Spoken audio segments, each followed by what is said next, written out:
నమస్తే. నిన్నటి వరకి బండి భగీరథ యొక్క ఎపిసోడ్ అంతా ఒక రకమైనటువంటి ప్రచారం. అసలు అరెస్ట్ అయితాడా? లొంగిపోతాడా? అసలు పోలీసుల ముందుకు వస్తాడా? రాడా? తప్పించుకుని తిరుగుతాడా? బెయిల్ వచ్చేంత వరకు ఆయన కనపడకుండా ఎక్కడ దాక్కున్నాడు?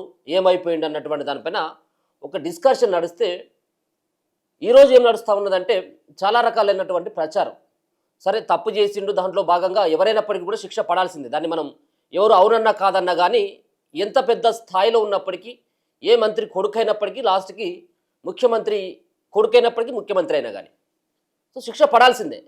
కాస్త అటు ఇటుగా ఏమన్నా ఒకటి రెండు రోజులు అటు ఇటు కావచ్చేమో కానీ అంతిమంగానైతే మాత్రం ఏదో రకంగా ఎన్ని రోజులైతే తప్పించుకుని అయితే తిరగలేరు సమాజంలో. నిన్న బండి భగీరథ పోలీసుల ముంగట లొంగిపోయాడు.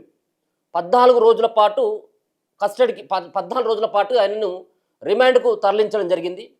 ఇదే క్రమంలో నిన్న ఒక రకమైనటువంటి గందరగోళం ఏంటిదంటే, బండి భగీరథ నిన్న పోలీసుల ముందు లొంగిపోతూ ఉంటే ఆయన వేసుకున్నటువంటి టీషర్ట్ కావచ్చు, ఆయన మాస్క్ పెట్టుకోవడం జరిగింది. మొత్తం అంతా కూడా ఫేస్ కనపడకుండా మొత్తం కవర్ చేసిండు. అంతేకాకుండా నెత్తి సైతం కూడా కనబడట్లేదు, ఈ తల కూడా కనబడట్లేదు. తలపైన మంకీ క్యాప్ లాంటి ఒక టీషర్ట్, వైట్ టీషర్ట్ ఒకటి వేసుకొని మూతికి మాస్క్ పెట్టుకోవడం జరిగింది. ఇక్కడే అన్ని రకాలైనటువంటి డౌట్లు వస్తూ ఉన్నాయి అందరికీ. అసలు ఈ మాస్క్ పెట్టుకున్నటువంటి వ్యక్తి, ఈ టీషర్ట్ వేసుకున్నటువంటి వ్యక్తి అసలు నిజంగా బండి భగీరథేనా అన్నటువంటి ప్రశ్న. దీనికి ఖచ్చితంగా ఎందుకంటే ఈ రకమైనటువంటి ప్రచారం నేనేమంటా ఉన్నానంటే ఇది సరైనటువంటిది కాదు. ఎందుకు సరైనటువంటిది కాదు అంటే, పడ్డటువంటిదేమో మైనర్ అమ్మాయి పైన లైంగికంగా దాడి చేసిండు. ఫోక్సో కేసులో ఉన్నటువంటి కొన్ని సెక్షన్స్ని 5 కావచ్చు 6, ఈ 15-20 ఏళ్ల పాటు శిక్షలు, కఠిన శిక్షలు పడేటువంటి ఈ కేసులో తప్పించుకొని తిరిగిండు, పోలీసులకు చిక్కకుండా ఉన్నాడంటే అదొక రకమైనటువంటి వార్త అనుకోవచ్చు. కానీ పోలీసుల ముంగట లొంగిపోయినటువంటి వ్యక్తి ప్లేస్లో ఇంకొకరు లొంగిపోయారు అనేటువంటి ప్రచారం సరైనది కాదనేది నా భావన. సరే, ఎవరైనా ఉండని, లొంగిపోయినప్పుడు పోలీసులు కనపడినప్పుడు తప్పు చేయనప్పుడు భగీరథ ఎందుకు వస్తలేడని చెప్పేసి మనం కూడా అడిగినాం. నీకు ఏ భయం లేనప్పుడు రావచ్చు కదా బయటికని. వచ్చినటువంటి వ్యక్తి భగీరథ కాదన్నటువంటి ఈ నీచమైనటువంటి ప్రచారం ఏంటో నాకు అర్థం కావట్లా. ఒక పక్కన ఆమె పేరు మాధవి అనుకుంటా, జడ్జి గారు మాధవి గారు ఆల్రెడీ ఈ కేసులో ముందుగానే నిర్ణయించుకోవడం జరిగింది. వాళ్ళ భర్తకి పోస్ట్ విషయంలో భగీరథను సేవ్ చేయడానికి రేపు జడ్జిమెంట్ రాకపోతా ఉందనేది గతంలో వచ్చినటువంటి వార్తలే. ఆమె కూడా అమ్ముడుపోయింది, న్యాయ వ్యవస్థ ఉన్నదా, భగీరథను కాపాడేందుకు ఆమె రంగంలోకి దిగింది. భర్త ఏదైతే బార్ కౌన్సిలింగ్ అధ్యక్షుడు ఏదో పోస్ట్ కోసం ఆమె ఈ కేసులో నిర్లక్ష్యంగా వ్యవహరిస్తుందన్నటువంటి ప్రచారం కూడా జాగింది. అంటే సోషల్ మీడియా ఎంత డేంజర్గా తయారైందంటే, ఇప్పుడు ఒకవేళ కనుక ఈ అబ్బాయిని నిన్న లొంగిపోయినటువంటి అబ్బాయి కావచ్చు, పోలీసులు అరెస్ట్ చేసినటువంటి ఈ అబ్బాయి కావచ్చు, ఈ భగీరథని ముందుగా ఏం చేయాలి? పోలీసులు పట్టుకునేటప్పుడు భగీరథ కాదు అనేది వాళ్ళకి తెలుసు కదా, పోలీసు వాళ్ళకైతే తెలుసు కదా. అంటే మీడియా ముంగడికి వచ్చేటప్పుడు లేకపోతుంటే లొంగిపోదానికి వస్తున్నప్పుడు కొంత అది సిగ్గు అనిపించో లేకపోయినట్టయితుంటే ఇక ఫేస్ని ఎందుకు రివీల్ చేసుకోవాలన్నటువంటి ఒక ఆలోచనతో పెట్టుకుంటే మాస్క్ పెట్టుకోవచ్చు, మొత్తం ఫేస్ అంతా కవర్ కావడానికి, తలంతా కవర్ కావడానికి. కానీ దీన్నే సాకుగా చూసుకొని అసలు బండి భగీరథ కాదు అని చెప్పేసి మనం ఏ విధంగా చెప్పగలుగుతాం? బండి భగీరథ కాకపోతే ఈ కేసులో వేరే వాళ్ళని ఒక డూబుని తీసుకొని వచ్చి అక్కడ ఉన్నటువంటి మెజిస్ట్రేట్ ముంగట కానీ పోలీసుల ముంగట ఏ విధంగా ఆయన సరెండర్ అవుతాడు? ఒకవేళ కనుక నిజంగానే డూబ్ అయింది అనుకుందాం, న్యాయ వ్యవస్థ పైన ఏమైనా నమ్మకం ఉంటుందా? పోలీసు వ్యవస్థ పైన ఇంకేమైనా నమ్మకం ఉంటుందా? ఇప్పుడు న్యాయ వ్యవస్థ అంటే ఇప్పుడు మెజిస్ట్రేట్ ముంగడికి పోయి ఆయన హాజరు కావాలి పోలీసులు అరెస్ట్ చేసినప్పుడు. రిమాండ్కు తరలించేటువంటి దశలో మెజిస్ట్రేట్ ముంగడికి పోయి ఆ ఫేస్ను కూడా రివీల్ చేయాలి. ఆ మాస్క్ పెట్టుకున్నటువంటి వ్యక్తి ఎవరు ఏంటిది అనేటువంటిది మెజిస్ట్రేట్ చూస్తుంది కదా, పోలీసులు కూడా చూస్తారు కదా. ఇంత నిర్లక్ష్యంగానైతే నాకు తెలిసి పోలీసులు వ్యవహరించరు, న్యాయ వ్యవస్థ కూడా వ్యవహరించదు. కానీ దీన్ని కూడా తప్పు పట్టేటువంటి విధానం సరైనటువంటి విధానం కాదు అనేది నా భావన. ఇక ఆల్రెడీ ఇప్పటికే 14 రోజుల రిమాండ్ కూడా విధించడం జరిగింది. ఒక పక్కన ఇదేదైతే ఉందో ఈ సంబంధించినటువంటి ఈ కేసులో సో చాలా రకాలైనటువంటి అంశాలు ముడిపడి ఉన్నాయి. 14 రోజుల రిమాండ్ తర్వాత మళ్ళీ ఎట్లా బయటకు వస్తాడా, లేకపోయినట్లయితే ఇంకా లోపలనే ఉంటాడా అనేది మనం ఇప్పట్లో చెప్పలేము. అంటే 14 రోజుల రిమాండ్ మాత్రం విధించిండు. ఇక దాని తర్వాత మళ్ళీ ఈ విచారణను వేగవంతం చేస్తారు. దాని తర్వాత మళ్ళీ ఈ యొక్క రుజువైనట్లయితే ఈ కేసు విషయంలో మళ్ళీ 15 సంవత్సరాల లోపల ఉంటాడా, 14 సంవత్సరాలు ఉంటాడా, లేకపోయినట్లయితే నిర్దోషిగా బయటకు వస్తాడనేది మనం ఇంకో 14 రోజుల తర్వాతనే చూడాలి. సో ఎంతైనప్పటికీ కూడా కేంద్ర హోంశాఖ సహాయ మంత్రి అయినటువంటి వాళ్ళ కొడుకు ఎవరైతే ఉన్నారో, సో అయితే కావచ్చేమో పోలీసు వ్యవస్థని అంతా కూడా గుప్పిట్లో పెట్టుకొని మొత్తం అంతా కూడా ఆయనకి ఇష్టం వచ్చినట్టుగా మ్యానిపులేట్ చేసేటువంటి అవకాశం ఉండదు కదా. ఎట్లా ఉంటుంది? పోలీసులు కూడా సరే కొంత ఉంటే ఉండొచ్చేమో, కొంత పాజిటివ్గా ఉంటే ఉండొచ్చేమో అటువైపున, కానీ మరి ఇంత దారుణంగా అయితే ఉండదు. పోలీసు వ్యవస్థ అంతా కూడా బండి భగీరథను కాపాడడం కోసం వాళ్ళు కూడా ఇంత నిర్లక్ష్యంగా వ్యవహరిస్తారని నేను కూడా అనుకోను. ఖచ్చితంగా ఉన్నది బండి భగీరథే. అది కనబడతా ఉంది కదా ఉన్నటువంటి గతంలో ఉన్నటువంటి ఫోటోలు, ఆయన ఇప్పుడు నిన్న లొంగిపోయినటువంటి ఫోటోలు చూస్తే ఆ బాడీ స్ట్రక్చర్ అంతా కూడా అదే సంబంధించినటువంటి ఆ సైజులోనే ఉన్నది. ఇక ఇప్పటికే రకరకాలైనటువంటి విపరీతమైనటువంటి ఆ వార్తలు వస్తూ ఉన్నాయి. సో 8వ తారీఖున కేసు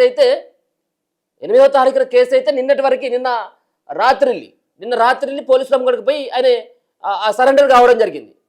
సో 8వ తారీఖు నుంచి ఆయన తప్పించుకుని ఉన్నాడు. 8వ తారీఖు నుంచి ఎక్కడ కూడా కనపడలేదు. ఇప్పుడున్నటువంటి పరిస్థితి ఏంటంటే ఆల్రెడీ కేసు రెండు సార్లు హైకోర్టులో విచారణ జరిగింది ముందస్తు బెయిల్ లభించకపోవడం, మరో పక్కన ఇంకా పరాహారంలోనే ఉండడం. సో పోలీసులకు చిక్కకుండా ఉన్నట్టయితే ఉంటే రాజకీయంగా వాళ్ళ తండ్రికి కూడా ఎఫెక్టే. రేపు నా పైన కూడా ఇంకా చాలా నిరసనలు వెలువడేటువంటి అవకాశం ఉంటుంది. యావత్తు తెలంగాణలో ఉన్నటువంటి పౌర సమాజం అంతా కూడా ఒక తిరుగుబాటు చేసేటువంటి అవకాశం ఉంది. ఇప్పటికే ఎక్కడ బండి సంజయ్ని బర్తరఫ్ చేయాలి, వాళ్ళ కొడుకుని అరెస్ట్ చేయాలంటూ ఇప్పటికే రోడ్ల మీదకి చాలామంది వచ్చి వాళ్ళ యొక్క నిరసన తెలుపుతూ ఉంటే ఇక ఇంకా కూడా పరాహారంలో ఉండడం సరైనటువంటిది కాదు, ఇంకా కూడా పోలీసులకు చిక్కకుండా ఉండడం సరైనది కాదు అన్నటువంటి ఒక ఆలోచనతోటి భగీరథ లొంగిపోయాడు. ఇక లొంగిపోయేంత వరకు ఒక వార్తలు, లొంగిపోయేంత వరకు పారిపోయిండు, విదేశాలకు పారిపోయిండు, ఇంకెక్కడికి పోయిండు, తప్పించుకొని పోయిండు అనేది సరే. అప్పుడు ప్రచారం చేసినా ఓకే కదలట్లేదు, ఎందుకంటే అప్పుడు దొరకలేదు కాబట్టి. సో ఇటువంటి కేసులలో తప్పించుకునేందుకు ప్రయత్నం చేస్తున్నారని చెప్పడంలో అర్థం ఉన్నది. కానీ లొంగిపోయిన తర్వాత కూడా ఆయన కాదు అని చెప్పడం ఇది సరైనటువంటిది కాదు. సో మొత్తానికైతే ఆయన అన్నట్టుగా మనకైతే అర్థమవుతుంది. ఒకసారి లొంగిపోయినటువంటిది కూడా చూసుకోవచ్చు. నిన్న ఒకసారి చూపెట్టేటువంటి ప్రయత్నం చేస్తా.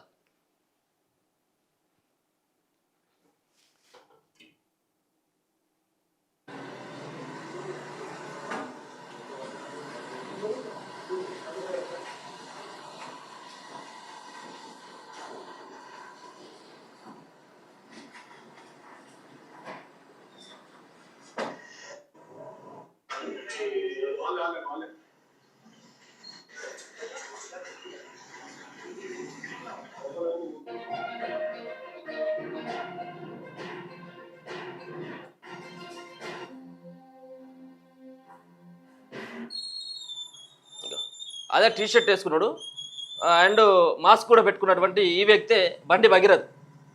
మాస్క్ పెట్టుకోవడం కదా, రాత్రి పూట లొంగిపోయాడు కదా పోలీస్ స్టేషన్ దగ్గరికి వచ్చి. సో అరెస్ట్ చేసిన లొంగిపోయాను మనం కూడా చెప్పలేము. కానీ సరే మొత్తానికి అయితే ఇంకొక డౌట్ ఏంటిదంటే చాలామందికి ఉన్నటువంటి డౌట్ కూడా ఇంకోటి కూడా కనబడతా ఉంది. ఏం డౌట్ అంటే ఎవరైనా కానీ అంటే తప్పు చేసినటువంటి వాళ్ళు కానీ, మర్డర్లు చేసినటువంటి వాళ్ళు కానీ, మానభంగాలు చేసినటువంటి వాళ్ళు కానీ, సో ఒకవేళ కనుక వాళ్ళు మేజర్లు అయినట్టయితే మీడియా ముంగట ప్రవేశపెట్టి ఆ వివరాలను చెప్తారు. సరే ఇప్పుడు 5-6 రోజుల కానించి ఎక్కడున్నాడు, దేనికోసం దాక్కున్నాడు, లేకపోతే వాళ్ళకి ఎక్కడ దొరికిండు, సో ఈ వివరాలన్నింటినీ సేకరించి మీడియా ముంగటికి తీసుకొచ్చి మీడియా ముంగట ప్రెస్ మీట్ పెడతారు. పోలీసు వాళ్ళైనా ఇంకా పోలీసు వాళ్ళు దొరకబట్టిన తర్వాత ఏ కేసులోనైనా కానీ ప్రెస్ మీట్ పెడతారు. అయితే మరి ఈయన తీసుకొచ్చి ఎందుకు ప్రెస్ మీట్ పెట్టలేదు, ఎందుకు ఆయనకు సంబంధించినటువంటి ఇన్ని రోజులు దాక్కున్నాడు, ఎక్కడ దాక్కున్నాడు అన్నటువంటి వివరాలు ఎందుకు పోలీసులు బహిర్గతం చేయలేదు అన్నటువంటిది కూడా ఒక రకమైనటువంటి ప్రచారానికి బలం ఇచ్చేటువంటి అంశం ఇదంతా కూడా. అంటే బండి భగీరథ కాదు కాబట్టి వాళ్ళు ప్రెస్ మీట్ పెట్టలేదు, ముంగడికి మీడియా ముంగడికి తీసుకురాలేదు అనేది. అంటే ఈ కేసులో ఇరుక్కున్నాడు కాబట్టి, ఎందుకంటే అమ్మాయి విషయం కాబట్టి ఆయనను మీడియా ముంగడికి తీసుకురాకపోవచ్చేమో. సరే ఇంతకంటే ఇంకా చాలా ఘోరమైనటువంటి కేసులలో మీడియా ముంగడికి ప్రవేశపెట్టి నిందితుల్ని మరి ఇక్కడ ఎందుకు తీసుకురాలేదు అన్నటువంటి ఒక ప్రశ్న కూడా ఎదురవుతా ఉన్నది. సో మొత్తానికైతే 14 రోజులు రిమాండ్లో ఉండాల్సిందే, తప్పదు. ఇక ఒకవేళ కనుక ఆయనను కాకపోయినట్టయితే ఉంటే పోలీసుల యొక్క ఉద్యోగాలు ఉంటాయా? సరే ఒకరు కాకపోయినా ఒకరప్పుడు కూడా వాళ్ళ సాక్రిఫై అయితే చేయలేరు కదా. బండి భగీరథను కాకుండా వేరే వాళ్ళని తీసుకుని వచ్చి వాళ్ళ ఉద్యోగాలకు ముప్పు తెచ్చుకున్నటువంటి విధంగా ఉండదు కదా. సరే కొంత ఏమైనా సహకారం అందిస్తే అందించవచ్చేమో, సరే కొంత కేంద్ర మంత్రి కొడుకు అన్నటువంటి ఆసానుభూతిని. కానీ మొత్తానికి మొత్తం మనిషినే మార్చేసి ఈ మనిషి ఆయనకు సంబంధం లేకుండా ఆయన ఇంట్లోనే పెట్టి ఇంకొకరిని తీసుకొని వచ్చి 14 రోజులు జైల్లో వేస్తే కొంచెం లీక్ అయినప్పుడు కూడా, ఒకవేళ కనుక ఇదే వాస్తవం అయితే కొంచెమైనా కానీ లీక్ అయినా కానీ ఏ చట్టాల పైన కానీ, ఏ న్యాయం పైన కానీ, ఏ పోలీసు వ్యవస్థ పైన కానీ నమ్మకం ఉంటుందా? సో ఇటువంటి ప్రచారాలు కొంత మనం చేసినప్పుడు మనం 1-2 సార్లు ఆలోచించాల్సిన అవసరం కూడా ఉంటుంది. ఎందుకు అని చెప్తున్నంటే ఇది స్ప్రెడ్ కావడం వల్ల ఏమవుతుందంటే ఒక రకమైన మనం చెప్పేటువంటి దానికి ఇక మనం విలువ ఉండదు. చేయొచ్చు, ప్రచారం చేస్తే చేయొచ్చేమో, కానీ మరీ ఇంత దారుణంగానైతే అవసరం లేదన్నటువంటిది నా వ్యక్తిగతమైనటువంటి అభిప్రాయం. సో మొత్తానికి బండి భగీరథ్ మాస్క్ పెట్టుకున్నది లొంగిపోయింది భగీరథ్ కాదా, మాస్క్ పెట్టుకుంది ఎవరు అన్నటువంటి దానికి నాదైతే మాత్రం నేను నమ్మేటువంటి విషయం ఏంటంటే బండి భగీరథ్ అనేది నా అభిప్రాయం. మ్యాక్సిమం కూడా ఆయనను చూస్తూ ఉంటే ఆయన నడక కానీ మిగతా కొన్ని ఆయన అహోభావాలు చూసినట్టయితే ఉంటే ఆయనలాగానే నాకైతే కనబడతా ఉన్నది. మ్యాక్సిమం ఈ పోలీసు వ్యవస్థ కానీ ఎక్కడ కూడా నిర్లక్ష్యంగా వ్యవహరించకపోవచ్చు ఈ విషయంలో. ఆయనను తప్పించి వేరే వారికి ఆ ప్లేస్లో తీసుకొచ్చి అరెస్ట్ చేస్తుంది అన్నటువంటిది అయితే నేనైతే అనుకోవట్లేదు. మొత్తానికైతే బండి భగీరథ్ అయితే రిమైండ్లోకి వెళ్ళినట్టుగానే అయితే కనబడతా ఉన్నది. చూస్తూనే ఉండండి మన తొలి వెలుగు.